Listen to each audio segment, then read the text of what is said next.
বউকে কখনো বিশ্বাস করা যাবে না। আর বন্ধুরা প্রবাসীদের অ্যালার্ট করে দিচ্ছি, বউয়ের নামে কখনো অ্যাকাউন্ট খুলবেন না। হ্যালো গাইস, এখানে একটা লোক আছে। এই লোকটা আগে ছিল প্রবাসী, সে অনেক টাকা ইনকাম করছে, তবুও সে অন্যের পেঁপে বাগানে কাজ করে খায়। কিন্তু কেন খায় আমি তার সম্পর্কে আর কি তার কাছ থেকে মতামতটা জানবো, এটা কিসের জন্য এরকম হলো। আসসালামু আলাইকুম ভাই। ওয়ালাইকুম আসসালাম ভাই, আপনাদের চিনলাম না তো। ভাই আমরা আসছিলাম একটু দূর থেকে, বুঝছেন, এখানে আপনার সম্পর্কে কিছু একটা জানতে চাইছিলাম আমি। হ্যাঁ, কি জানতে চান বলেন। আপনি তো অনেক বছর প্রবাসে থাকছেন, তাহলে আপনি কেন অন্যের জমিতে, এটা কি আপনার জমি না অন্যের জমি? অন্যের জমি? তাহলে অন্যের জমিতে আপনি প্রবাসে থাকার পরেও অন্যের জমিতে কেন কাজ করে খান?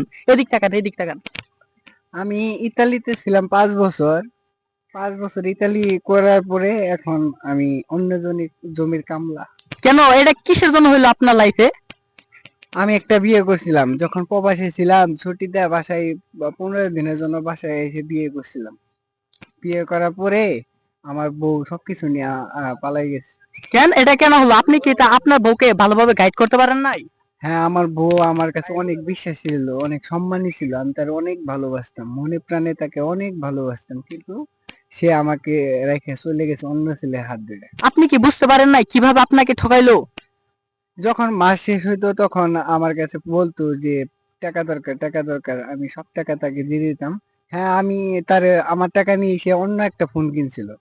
ফোন কিনে অন্য ফোন দিয়ে সে কথা বলতো অন্য ছেলের সাথে। আমি আমি তাকে বলছি স্ক্রিন শেয়ার করতে, সে সবকিছুই করছে, কিন্তু অবশেষে সে অন্য ফোন দিয়ে তার সাথে রিলেশন কন্টিনিউ করতো।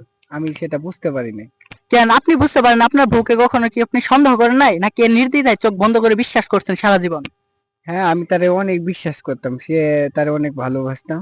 আমাদের বিয়ে পারিবারিক ভাবে হয়েছিল, অনেক ভালোবাসতাম, কিন্তু সে এরকম করবে আমি জানতাম না। হঠাৎ করে সে আমার টাকা পয়সা যা কিছু আছে সবকিছু নিয়ে অন্য ছেলের হাত ধরে পালাই গেছে। কেন, আপনি আপনি ইনকাম করছেন, তাহলে আপনার নামে একটা ব্যাংক অ্যাকাউন্ট খুলতেন, সেখানে আপনার অর্থগুলো জমা করতেন।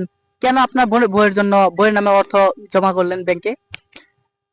আমার নামে অ্যাকাউন্ট ছিল, কিন্তু আমি আমি তো তার তার পারিবারিক ভাবে বিয়ে হয়েছে, তার সাথে আমার ভালো সম্পর্ক। আমি তো জানতাম না সে অন্য ছেলের সাথে সম্পর্ক করে সে তার জন্য আমি উম, তার সব টাকা পয়সা দিয়ে দিতাম, সে রাখতো, আমি জানতাম। কিন্তু হঠাৎ করে সে আমার টাকা পয়সা সবকিছু নিয়ে অন্য ছেলের হাত ধরে অনেক দূরে চলে গেছে আমাকে রেখে।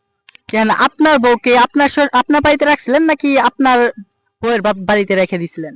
আমার বউ আমার বাড়িতেই ছিল বাবা মার সাথে। বাবা মা তাহলে কি আপনার বাবা মা কি এর ভিতরে জড়িত ছিল মেয়েটার সাথে? বাবা মার সাথে ভালো সম্পর্ক ছিল। আমার বাবা মাও বুঝতে পারে নাই যে সে অন্য একটা ছেলের সাথে রিলেশন করে। আমি যখন সে ফোনে কথা বলতো। তাহলে তো আপনার বউ এই বুদ্ধিটা একা করে নাই, আপনার বউ যার সাথে রিলেশন করতো সে ও বুদ্ধি দিচ্ছে, এবং আপনার বউ দুইজনে বুদ্ধি দিয়ে আপনাকে ঠকাইছে। হ্যাঁ, এরকমই হয়েছে আমার।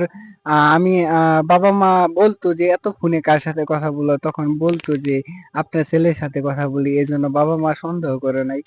আপনি বিদেশ কত বছর থাকছিলেন? বিদেশ 5 বছর ছিলাম। এই 5 বছর থাকার পরে কত অর্থ আপনি আপনার বউয়ের নামে পাঠাইছেন? 5 বছরে ইতালি থেকে আমি তাকে পাঠাইছি 1 কোটি টাকার মতো।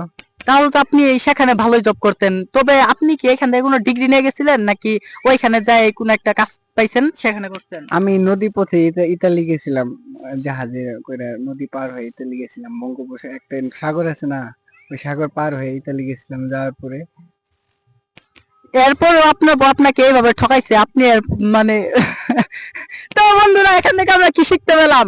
বউকে কখনো বিশ্বাস করা যাবে না, আর বউ কখনো বিয়ে করে কখনো প্রবাসে যাওয়া যাবে না। আর বন্ধুরা প্রবাসীদের অ্যালার্ট করে দিচ্ছি, বউকে চোখ বন্ধ করে বিশ্বাস করে তার জন্য টাকা পাঠাবেন না। বউকে কখনো বিশ্বাস করবেন না। ভিডিওটি ভালো লাগলে চ্যানেলটিকে অবশ্যই সাবস্ক্রাইব করে আমাদের পাশেই থাকবেন।